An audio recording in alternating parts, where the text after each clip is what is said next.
all over Asia. Not only does his life story have uncanny similarities to that of Jesus, but his teachings are very similar too.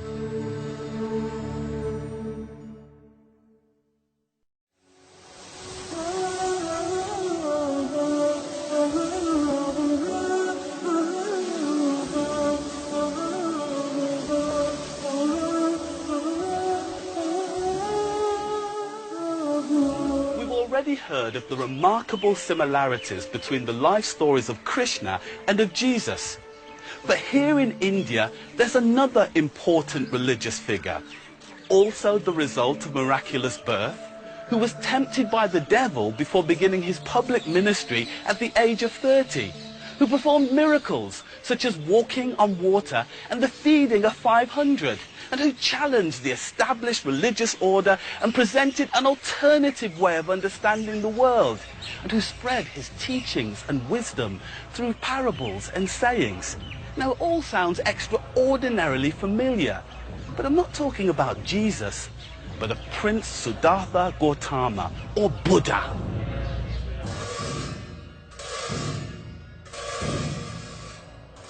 I am now in northern India, in the foothills of the Himalayas.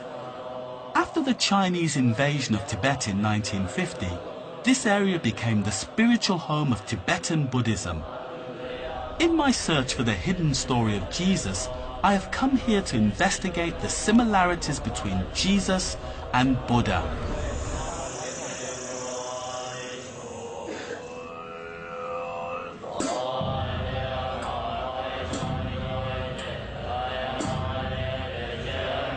More than 400 years before Jesus appeared in Palestine, Prince Siddhartha Gautama was born, the only son of a local king.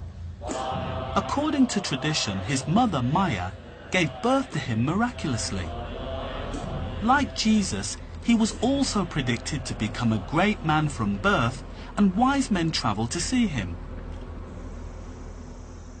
As Siddhartha neared his 30th birthday, he began to realize the world was full of pain and suffering. So he decided to leave home and take up the life of a wandering monk. For the next 6 years, he meditated on the sufferings of the world. Like Jesus, he was also tempted by a devil figure but resisted. Finally, one day, while sitting under a tree, he found enlightenment and began his ministry to teach the world about Dharma, or the right way of living. Today, Buddhism has spread all over the world and has over 300 million followers. I had arranged to meet Thai Situ Rinpoche, the 12th reincarnation of a Buddhist Lama or spiritual master, who can trace his lineage back to one of Prince Siddhartha's original disciples. Buddha, as we know, was born miraculously, and we know that he, like Jesus, was tempted by the devil. We know that he performed miracles, and there are some miracles which are very similar to the miracles of Jesus, walking on water. We know that Jesus' life, he challenges the religious order, and so does Buddha. So, I mean, how do you understand the similarities that there are in their lives, just in the lives and the way that they're mapped out? Well,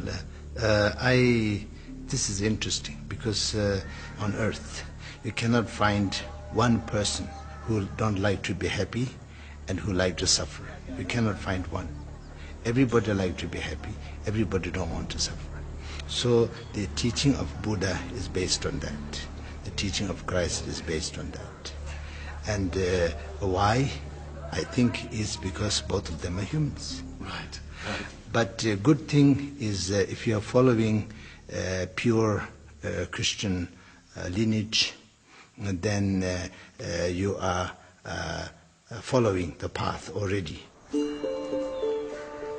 In the New Testament, in John's Gospel, Jesus taught that I am the way, the truth, and the life, and that by following him you can enter the kingdom of God. Buddha taught that if you follow his path and lead a moral life, are mindful of your thoughts and actions, and develop wisdom and compassion, you could reach enlightenment too. In their teachings, both Jesus and Buddha provide a very practical guide to personal transformation that is remarkably similar. Professor Duncan Durrett has been studying Buddhism for the past 50 years. Any Buddhist hearing the Sermon on the Mount would immediately say to himself, here is the teaching of a Buddha, for sure. If someone strikes you on the right cheek, offer him the other also. If anyone should give you a blow with his hand, with a stick or with a knife, you should abandon any desires and utter no evil words. The Buddha and Jesus were attempting to achieve the same object. The Buddhists think that there is a continuum of life, and by perfecting oneself one reaches a stage where one is not reborn and suffers no more. Jesus talks about the kingdom of heaven which exists on the earth amongst those who are real subjects of the real king that is God himself. These teachings are very similar, and the Buddhist would understand the Christian and vice versa. There's so much similarity even in that aspect in Buddhism and Christianity, because I spent times in monasteries and they use incense and they use rosary, and also they use the folding the hand during the prayer. And also we have a double dorje, the cross of the Vajra, and you have a cross. So these are a lot of similarities are there. When you are following a path with one motivation to make everything better, make everyone free from suffering, then regardless of how long it will take, we are all going into the same direction. Do you understand? I understand. يعني بقول ديانة مسيحية، ديانة هندية، البوذية، احنا هناك طريق واحد كلنا نصل للطريق الواحد. ان شاء الله نعم كلامه صح والله. هيوصلوا جهنم بإذن الله. كلهم هيوصلوا جهنم. كلامه صح والله صح. هم كلهم هيوصلوا جهنم. So, as a Christian, when I look at the teachings of Buddha and see the similarities, in some ways, I'm not just following Jesus, I'm also following Buddha. I can respect that. I can respect that, but I cannot speak for you. You have spoken. قل أي شيء أكبر شهادة قل الله شهيد بيني وبينكم وأوحي إلي هذا القرآن لأنذركم به ومن بلغ أئنكم لتشهدون أن مع الله آلهة أخرى قل لا أشهد قل إنما هو إله واحد وإنني بريء مما تشركون. In Tibetan Buddhism, there is a type of holy figure known as a bodhisattva, someone who has put on full enlightenment so they can help others along the right path here on earth. Many Buddhists think Jesus was a bodhisattva. Before I left northern India, I wanted to meet one of Tibetan Buddhism's holiest leaders, the Gyama Karmapa, or the one who carries out the teachings of Buddha, the 17th reincarnation in a line stretching back over 800 years. I was granted a private audience.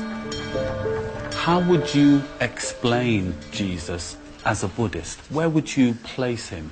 Jesus was undoubtedly a great holy being for the world, and from a Buddhist perspective, we can definitely recognize him as a holy being. When someone abandons his own self-interest for the benefit of others, we can call him a bodhisattva. Although Jesus wasn't a Buddhist, we can still call him a bodhisattva. One of the things that amazes me about the story of Jesus and the story of Buddha is the similarities in their teachings.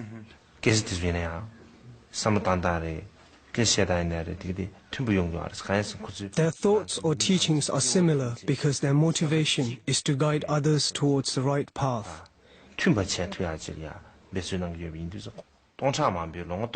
If we look back into history, the stories of these holy beings are always similar.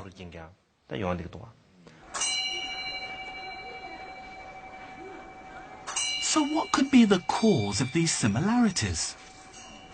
At the time that the Bible was being written, we know that trade routes existed between India and Palestine via the Silk Road in the north and the sea in the south. And there are even Western historical accounts of travellers, diplomats and monks journeying from India to the Middle East. According to Indian sources, the Emperor Ashoka, who ruled most of India 250 years before Jesus was born, sent Buddhist missionaries all over Asia, and some may even have made it to Greece and Egypt. So there is a possibility that Buddhists and early Christians could have met and exchanged ideas. In the course of this missionary endeavour, Buddhists will have found their way to all the major centres of learning. And so lives of Buddha will have found their way to Alexandria, we can be sure of it. They were engaging in a common search for truth, not only to find the truth, but how individuals might achieve it, whatever their backgrounds. So you may say there was a two-way exchange.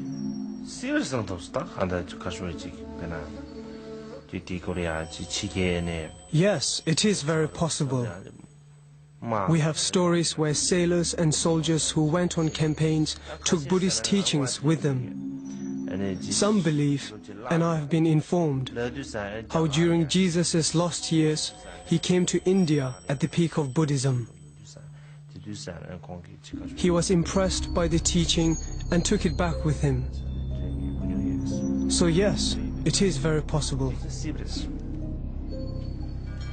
And as Buddhism developed, the representatives of the Buddha said that there are Buddhas in other lands.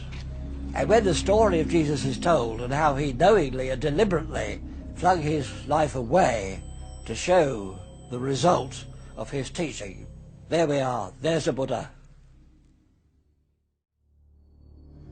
Whether Buddhists and Christians did meet or not, the similarities between the teachings of Jesus and Buddha are remarkable. But many Christians still find it easy to reject this, as they are thousands of miles and hundreds of years away from each other.